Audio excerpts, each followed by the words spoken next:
Pour ne rien manquer, abonnez-vous maintenant. Les vraies voix Sud Radio, le grand débat du jour.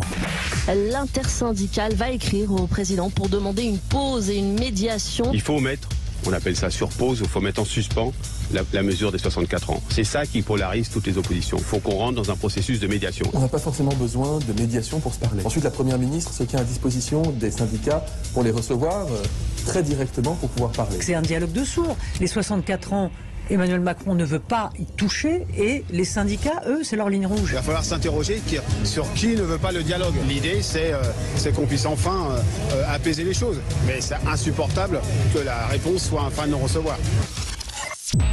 C'est un geste d'apaisement que réclame Laurent Berger au gouvernement. Le patron de la CFDT et Philippe Martinez de la CGT ont appelé ce matin Emmanuel Macron à mettre en place une médiation pour tenter de trouver un compromis social à la crise des retraites. On vous pose cette question, la médiation est-elle une porte de sortie ? Vous dites non à 68%. Et vous dites aussi notre cher président va sortir la tête haute de ce mauvais pas à l'aide de ses copains du Conseil constitutionnel, Philippe. Oui, et puis nul besoin de médiation, avait répondu le porte-parole du gouvernement, Olivier Véran, à l'intersyndicale, une réponse qui est loin de faire l'unanimité, puisque Jean-Paul Mattei, le président du groupe Modem à l'Assemblée nationale, avait approuvé cette proposition qui, selon lui, aurait permis au gouvernement de rebondir. Alors, est-ce que vous souhaitez une médiation ? Est-ce que c'est la solution ? Ou est-ce que vous pensez qu'une médiation ne sert à rien ? Que maintenant, c'est le Conseil constitutionnel qui dira oui ou non ? Dans tous les cas de figure, on vous attend au 0826 300 300. Et notre invité pour en parler, Jean-Christophe Gallien, est avec nous. Bonsoir, merci d'être en direct sur Sud Radio. Bonsoir. Vous êtes politologue et conseiller en communication. Faire un tour, bien sûr, de nos vraies voix aujourd'hui. Philippe Bilger, cette main tendue qui reçoit une non-réponse.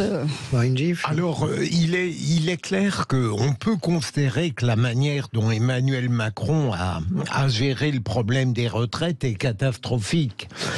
En même temps, on n'est pas obligé de sanctifier les oppositions syndicales et politiques.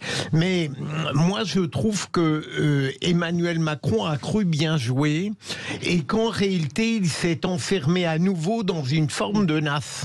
Parce que lorsqu'il dit, lors de son entretien à Bruxelles, je suis à la disposition des syndicats pour dialoguer avec eux, mais ils ne m'ont jamais fait la moindre proposition. Eh bien, précisément, les syndicats, aussi bien la CGT que la CFDT, font des propositions qui ne semblent pas absurdes, puisque pour Laurent Berger, par exemple, c'est une pause, et en particulier la nomination d'un médiateur, avant même que le Conseil constitutionnel statue à la fin dans 3 semaines. Oui. Et donc, je pense qu'à l'heure actuelle, la solution proposée par les syndicats est pertinente, même elle ne sera pas acceptée parce que il y a une mauvaise foi gouvernementale certaine qui considère qu'on n'a pas besoin de médiateur alors que même les deux parties sont dans un affrontement total. Il faut plus que jamais un médiateur. Là, je suis totalement d'accord avec la proposition de Laurent Berger en particulier. Ouais. Françoise de Gouache dit justement, on avait la vice-présidente de la CFTC ici vendredi qui a dit qu'ils avaient fait, les syndicats, la CFTC et d'autres, des propositions. Il faut bien rappeler aux gens qui nous écoutent, parce qu'ils n'ont peut-être pas été attentifs, que la médiation concerne, il faut lever les 64 ans. On met pause sur 64 ans. Les syndicats vont pas à Canossa pour discuter avec le gouvernement, demander un moment d'apaisement et revenir sur leur revendication principale, c'est le 64 ans. Donc il faut bien le rappeler. Moi je pense que c'est la solution de sagesse et c'est assez finement joué de la part de l'intersyndicale, parce que c'est pas que Laurent Berger et Philippe Martinez, c'est l'intersyndicale, c'est assez finement joué parce que il continue de refiler au bon sens du terme, et il a raison d'ailleurs, pour moi, le mistigris de la surdité, du manque d'empathie à Emmanuel Macron. Je ne sais pas combien de temps Emmanuel Macron peut dire non à tout. Je ne sais pas combien il faut de millions de gens dans la rue. Je ne sais pas qu'est-ce qu'il faut qu'il se passe dans ce pays pour que cet homme bouge et sorte de son entêtement profondément situé. Il en a fait une affaire personnelle maintenant de la question des retraites. Donc je trouve qu'il y a une vraie sagesse, sans sanctifier la CFDT, que je n'ai pas souvent sanctifiée non plus, il faut le dire.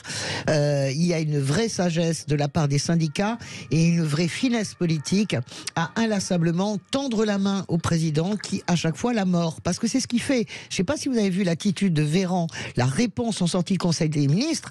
Non seulement c'est une claque, mais l'arrogance. Mais est-ce que ces gens vont-ils comprendre que c'est leur arrogance qui les tue, en fait? Ils diraient la même chose avec une attitude un petit peu moins arrogante, mais c'est épidermique. Comment peut-on supporter 4 ans encore ces gens-là? C'est terrible. Priscilla Hudowski.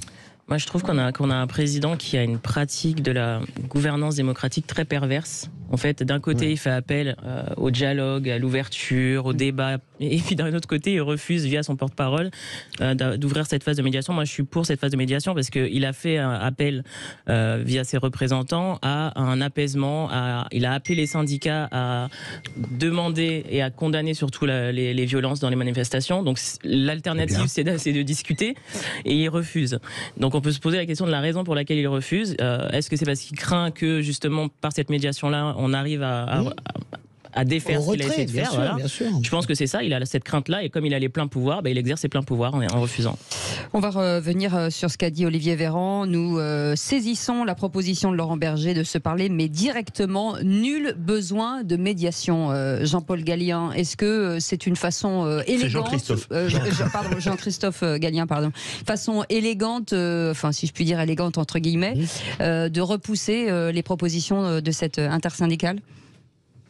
Ce qui est important dans le discours de Véran aujourd'hui, c'est d'abord de dire oui, on n'en a pas besoin, très concrètement, et tout de suite s'emparer de la question de l'ordre et de la violence. Donc, je pense qu'au cœur, au sein du gouvernement, pour l'instant, il n'y a pas véritablement de choix, si ce n'est qu'à l'Élysée, on n'a pas très envie d'aller au bout pour 2 raisons. Parce que, et chez les syndicats, c'est un petit peu mon petit bémol par rapport à ce qui était dit jusqu'à présent, je dirais les unions, les fédérations, les confédérations sont largement débordées par leur base aujourd'hui. Pour une raison simple, c'est que il y a une accusation auprès des directions venues des bases qui est de dire « vous n'avez rien obtenu, on a perdu ». Ça, c'est un point essentiel. Et rappelons-nous que Emmanuel Macron, comme Elisabeth Borne, ont parlé de victoire lors du 49.3. Donc ça, c'est un premier point. Le deuxième point qui fait que je ne pense pas que ça soit aujourd'hui tout à fait audible par le gouvernement, et comme François, je dirais qu'ils n'en ont pas très envie, ou c'est pas là-dessus, c'est parce que ce qui est à l'œuvre aujourd'hui dans la rue, c'est plus du tout et plus seulement la réforme des retraites. Absolument. C'est plus le 64 ans, c'est très au-delà de tout ça. Et on est dans un contexte où on est sur une bataille qui s'est recentrée sur la question de la violence, mais qui va évidemment très au-delà. On a si vous voulez, on a non pas une agrégation, on a une convergence, mais pas des luttes, si vous voulez, mais une convergence de ce qui était au départ du mécontentement, qui est devenu progressivement une colère, et aujourd'hui qui est une convergence des colères. Ça veut dire que c'est une colère, des colères profondes. Comment, si vous voulez, la médiation réglera l'affaire. Ce sont, des colères profondes qui arrivent qui viennent depuis très longtemps. C'est-à-dire que c'est ça aujourd'hui. Depuis 2017. Exactement. Exactement. Il y a une colère sur le président même. Non, il y a des colères. Je suis d'accord avec vous. Non, je vais dans tout ce que vous dites. Mais il y a aussi, ça s'est complètement reporté à nouveau sur la personne même et la manière de gouverner d'Emmanuel Macron. Borne n'est jamais dans les cortèges, ni Véran, tout le monde s'en fout, et Dussopt. Sérieusement, Darmanin sur la question de l'ordre, sérieusement, c'est encore la personne d'Emmanuel Macron, sa manière de gouverner qui est au cœur aussi de la tourmente. Jean-Christophe, est-ce que si la médiation pouvait survenir, quelle que soit l'hostilité bien au-delà des retraites, est-ce qu'au fond ça ne pourrait pas être un bon coup à jouer par le président? Parce que certes, il se verrait opposer des arguments très forts, mais les syndicats eux-mêmes participeraient à un mouvement qui naturellement affaiblirait leur dureté. Et donc, est-ce que peut-être même irait-on jusqu'à discuter du fond véritablement des retraites? Ça, c'est le premier point. Le deuxième, je vais très vite, Cécile et Philippe. compte tenu des violences que l'extrême gauche met en œuvre systématiquement, est-ce que la volonté d'Emmanuel Macron, paraît-il, de se présenter comme le représentant du parti de l'ordre contre le désordre absolu est une perspective qui peut être efficace? Jean-Christophe Gallien. Alors, sur le premier point, je pense que la médiation, elle ne réglera en rien l'enjeu majeur, enfin la problématique majeure pour Emmanuel Macron, c'est la mission qu'il a donnée à Elisabeth Borne et qui est inatteignable, c'est-à-dire de créer une majorité de gouvernement. Il a reconnu lui-même qu'il avait essayé en sortie d'élection présidentielle, qu'il n'y a pas réussi après législative, et qu'ensuite il s'était dit que finalement il avait géré en boutiquier du Parlement, si vous voulez, quelque chose qui marcherait texte après texte. Et il se rend bien compte que c'est compliqué aujourd'hui. Donc la médiation, en l'occurrence, ne lui permettra pas, sur la seule majorité qu'il peut agréger demain, c'est celle des Républicains en grande partie, de créer ce contexte de majorité non plus relative au Parlement, mais en tout cas d'agrégation de majorité. Donc premier point. Sur le deuxième point, si vous voulez, je pense même que la narration de la violence, et avec celle-là, si vous voulez, l'idée qu'il y a un rempart, il y a des gens qui veulent l'ordre, il y a des gens qui veulent défendre le bien, les personnes, et ainsi de suite, c'est ce qui est, semble-t-il aujourd'hui, l'essentiel de l'intervention des acteurs gouvernementaux. Si on les prend les uns après les autres depuis ce week-end, en réalité, ça a changé. Ça peut encore changer, évidemment, d'ici la fin de la semaine, mais c'est la réalité. Donc, pareil, la tension et la mise en tension, c'est quelque chose qui, aujourd'hui, est, semble-t-il, perçu comme lui-même permettant de sortir de la crise en agrégeant une majorité qui serait contre ce mouvement qui devient de plus en plus violent. Alors, la réalité, c'est que c'est presque faux, puisque quand on regarde les études post 13 heures de la semaine dernière, si vous voulez, où pourtant là, on voulait parler à cette France-là, à une France qui est présumée plus âgée, en province, qui veut de l'ordre, qui veut de la protection, ainsi de suite. Eh bien, ça n'a pas marché. Ça n'a pas marché du tout. C'est même une erreur de pré-campagne. Moi, j'avais dit que c'était une forme de pré-campagne avant une dissolution qui viendra dans quelques semaines. Là, pour le coup, c'était une erreur. Et là, pour le coup, aujourd'hui, on voit encore des sondages qui montrent qu'il y a un soutien malgré la violence. Il y a un soutien malgré... Jean-Christophe, ça réagit beaucoup au téléphone. 0826 300 300, Johan qui veut réagir. Rebonsoir, Johan. Rebonsoir. Ouais, il y a eu beaucoup d'idées qui ont été évoquées.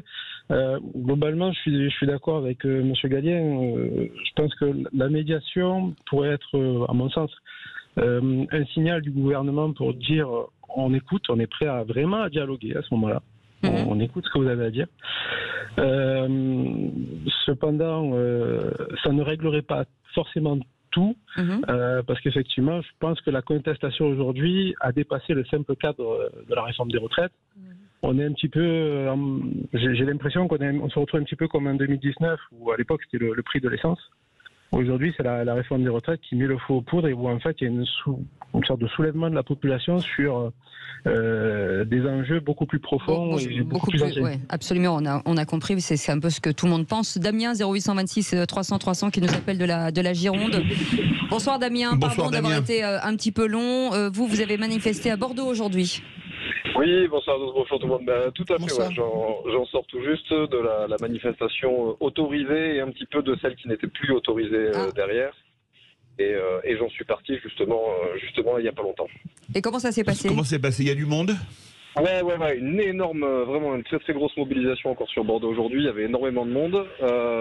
Très très bon enfant, comme d'habitude jusqu'au départ de la partie moins autorisée. Où là ça a commencé un petit peu à se frictionner, mais c'était belle manif dans l'ensemble. On va voir comment ça va se poursuivre ce soir. Damien, une question, on parle que des retraites ou on parle d'autres choses dans les cortèges? Non, justement, si vous me permettez, je veux bien profiter de l'intervention pour deux choses. D'une part, ce point-là, et aussi la question des violences qui est centrale. Là, clairement, je pense qu'on n'est plus... La retraite est le point de départ, mais on n'est plus là-dessus. On n'est plus là-dessus. Pour beaucoup, la question de la 5e République et de ses problèmes est vraiment prégnante au sein des gens, quel que soit leur syndicat, qu'ils soient syndiqués ou pas d'ailleurs. On est sur quelque chose qui est au-delà. Le texte de la retraite est le prétexte et le cœur de la bataille, mais on sent bien profondément qu'on on est au-delà. Clairement, là, on est au-delà. Vous restez avec nous, Damien. C'est étonnant parce que ce que dit Damien, j'ai l'impression d'entendre ce qu'on entendait des Gilets jaunes. On disait toujours, la base, c'était le prix de l'essence. Et en fait, ça, c'est parti sur d'autres sujets. Et oui, mais je pense... C'est plus grave, mais c'est ce qu'on disait au début. On démarre sur quelque chose et finalement, la colère s'élargit. Il y a un malaise plus profond. D'abord, c'est le mal et c'est la construction française. La République, la France est toujours construite par la rue. Après, il y a toujours eu un pouvoir qui a toujours dit... attention le chaos, et une rue qui résiste et qui réforme et qui progresse. Toute la France, la République se construit dans la rue. Vous prenez le Front populaire se construit dans la rue. À chaque fois, ça accouche de progrès. Donc, ce petit jeu de nous sommes le parti de l'ordre, à chaque fois ça fonctionne et Jean-Christophe a raison de le dire. Mais la réalité, si vous voulez, c'est que voilà, c'est habituel depuis que le monde est monde et que la France est France. Deuxième point, pour aller dans ce que dit notre auditeur de Bordeaux, Damien, pardonnez-moi Damien, sur la profondeur, bien sûr, sur la profondeur du mouvement, sur tout le ressenti, la vision démocratique. Et je voulais juste dire, la jeunesse, lui demander s'il y avait beaucoup plus de jeunes que la dernière fois, car la jeunesse ne manifeste pas que pour les retraites, elle manifeste pour Parcoursup, elle manifeste contre Parcoursup, contre la réforme des lycées et pour l'écologie. Damien, est-ce qu'il y a plus de jeunes aujourd'hui ?